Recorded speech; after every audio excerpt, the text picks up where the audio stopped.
Should we go you question, me question, or do we question you all at once? We can go back and forth. What's the most difficult thing to wrap your head around when it comes to investing? Like index funds You don't know about and hedge index? funds. I mean, you explained them to me, but I always forget. So index funds and hedge funds, they're not the same thing at all. I know. Okay. Hedge funds are when people manage other people's money Yeah, to but try they to get a put better money into index funds. It's a group of stocks. Okay. Yeah. Like the S&P 500 is an index, and it includes the 500 largest companies. What are the 500 largest? I can't. You can't tell me 500 obvi, but you can tell me. Facebook, okay. Apple, Google, Netflix, Amazon, Microsoft. That's kind of a hard question because you're like you don't know. I don't know shit. All right, your turn. Anywho, your turn. Would you say reading investing books is more helpful than looking stuff up on the internet? Is reading investing books more helpful than looking stuff up on the internet? Yeah, like are the books more helpful than what you see on the internet? I mean, it depends what you look up. Like hearing it right from a source and like actual investors rather than Google. Yeah. I've learned more reading books than I have watching YouTube videos or anything like that. That's what the bulk of my research comes from. Your books. Yeah. Or YouTube. It's books, but like if it's not books, it's YouTube. So the questions I ask you, I also answered them. Okay. So we can continue like a conversation. So the most difficult thing for me to wrap my head around is why investing is so counterintuitive. Do you know what that means? No. You don't know what that means? It's like counterintuitive is like the opposite of common sense. So you know how when stocks go down I get mad?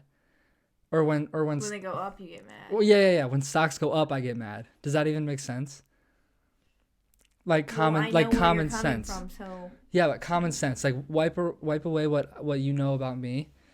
And if you saw stocks going up and it's green, you're like, "Oh, people are making money." Yeah.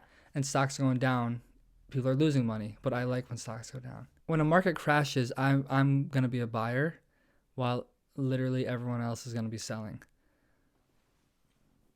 Right? When the market goes up like crazy like it is now, most people, that's when they're starting to buy. That's when I'd be selling. So it's like flip-flop from the norm. Mm-hmm.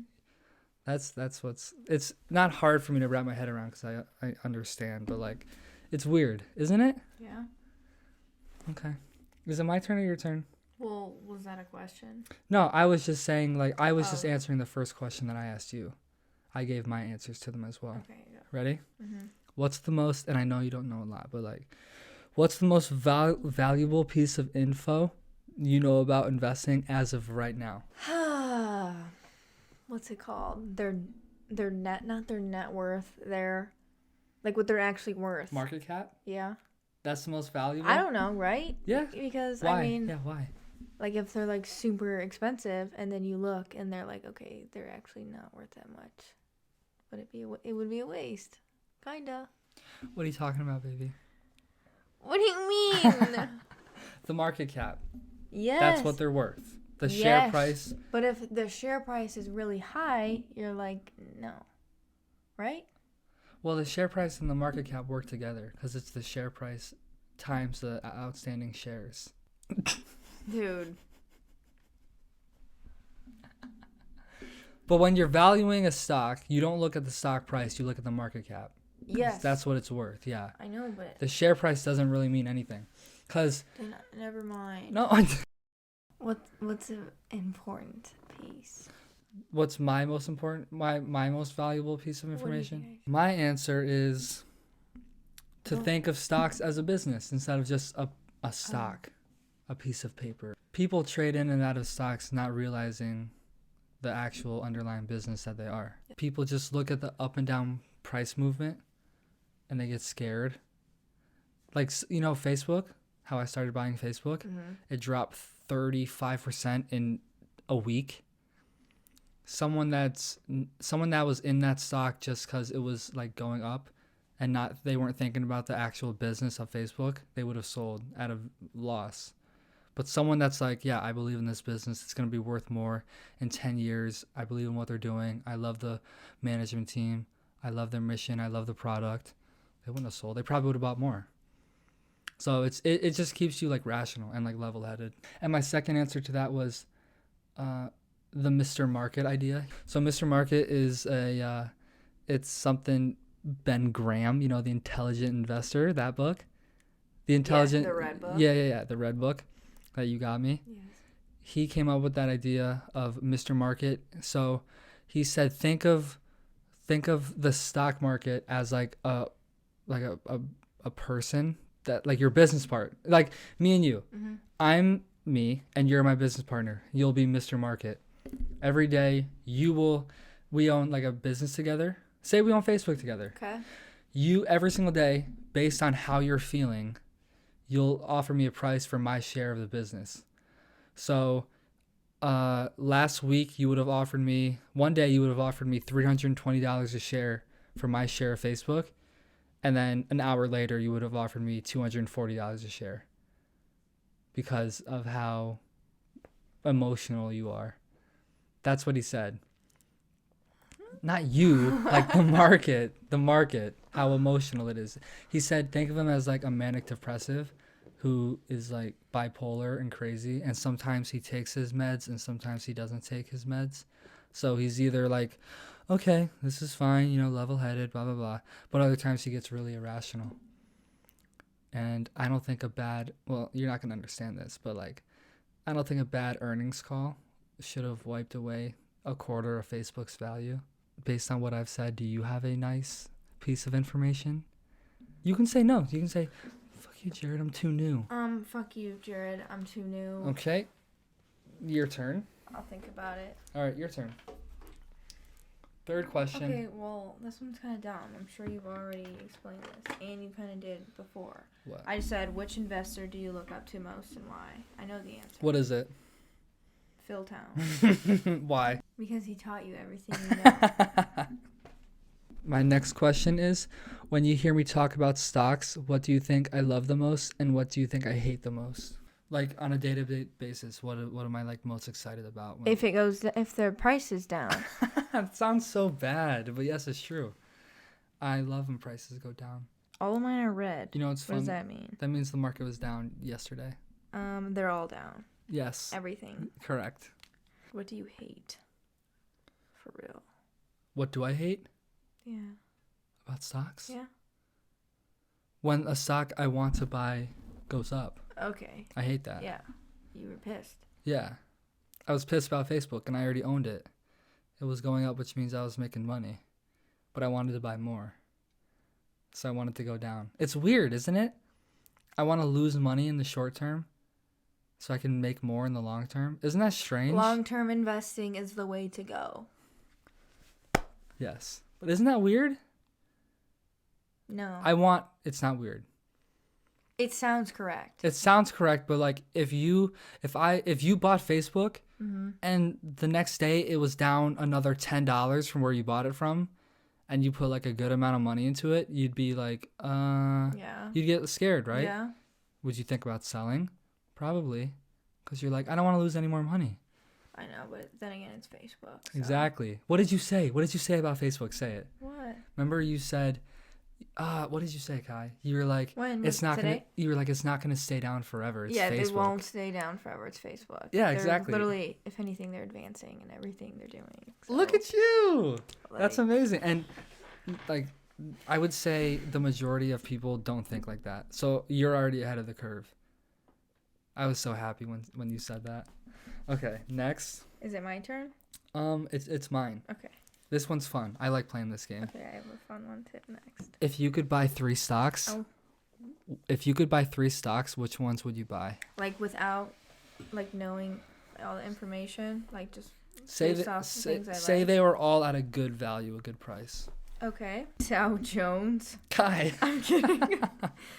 Okay. Ulta. Ooh. For sure. Yeah, It's obviously. my favorite store ever.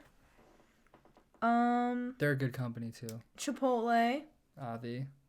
What do you think's better, Lululemon or Texas Roadhouse? Girl, what do you think's better? I Love both. If you could own 3, would you rather own a part of Lulu or Texas Okay, Roadhouse? I already have a eating establishment. I'll do Lulu. There you go. Lemon. Ulta's your favorite store. Ulta's my favorite store. Chipotle is our favorite Chipotle restaurant. Our favorite place to eat. I love Lululemon, but then I love Texas Roadhouse, but probably Lululemon. Probably Lulu. Yeah, I'd probably go Lulu over Texas Roadhouse too. My favorite 3. Can you guess my 3? Come here. Come closer. Facebook. Okay, that's 1. What's it called? General Motors? No. It was a while ago. That was a very long time ago. No, but you have Facebook. Texas Roadhouse. No. One of them is what you said. Facebook, Apple. No, one of them is in your list. Okay, Facebook, Yeah. Chipotle. Yes, one more. I talked about it a while ago, but I already did all the research, so I haven't brought it up. PayPal. No. Mm-mm. It's a product, not a service. Boston Beer. Close. What's it called? No. Samuel Adams. No. That is Boston Beer, but like it's a drink, but it's not Boston Beer. Monster. Yes. Mm-hmm. Yes. Okay. So Facebook, my 3 are Facebook, Chipotle, and Monster. What are your feelings on TikTokers talking about investing / cryptocurrency? I thought you were gonna bring this up. I had a feeling. Because you go rage mode. I do, because it's annoying. Because that's like all people are talking about. My thoughts about TikTokers talking about crypto. Like I know you guys were on TikToks, but like you know what I'm talking about. Like the average. Yeah. The average person who's like, buy this, it's going up now. Yeah, and they like flex all this shit. It's probably fake. It is fake. It's terrible.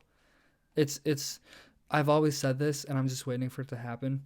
All the people that are buying stocks right now, and like on TikTok saying, buy this, it's going to skyrocket tomorrow. Like people like that. Oh, buy Safe Moon. Exactly. That dumb shit. It's so funny.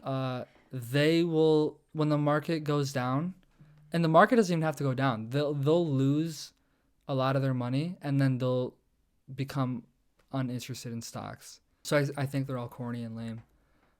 And I wouldn't take investment advice off of fucking TikTok. But there are some people on TikTok that know what they're talking about. Yeah. Yeah. But the overwhelming majority is a no-go for me. What are your thoughts of people on TikTok? Usually it's a lot of cryptocurrency, so I don't know much about that. But like they kind of look dumb, to be honest. Like Are they well, I don't have TikTok, so you have to explain what they're doing. Is it just like buy this right now, it's going to explode, or put 10 grand into Shiba Inu? See, like shit like this. Okay. What? Buy cryptos that will make you rich in 2022. That, yeah. Like. So for the viewers or for the listeners, it's literally just buy this and you'll get rich. And it's just showing a bunch of cryptos. And it's flexing a lot of money and Lambos. I haven't heard of any of those other than Cardano. Yeah, that's so lame. And it has 46,000 likes. Yeah. Yeah, TikTok's lame, babe. Sorry. What's a common misconception you've come to realize about stocks? Like, what's something that you thought was like a thing before you actually started learning about them?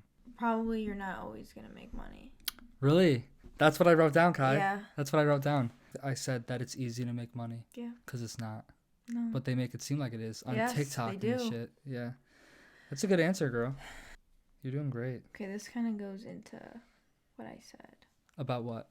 Just like about like TikTok and stuff. Okay. I said, do you think more people are investing now since social media promotes it? Yeah. Or do you think the same amount of people are investing? It's just more mainstream now because many people talk about it online. Okay, in 2020, you want to hear something crazy? In 2020, more money went into stocks in a 5-month span than in the previous 12 years combined. Isn't that crazy? Yeah. So, yes, the answer to your question is yes.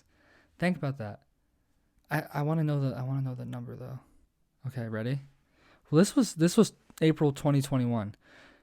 $569 billion have flowed into global equity funds since November of 2020, compared with $452 billion going back to the beginning of the 2009 all the way to 2020 bull market. Over $120 billion more in 5 months compared to the previous 12 years.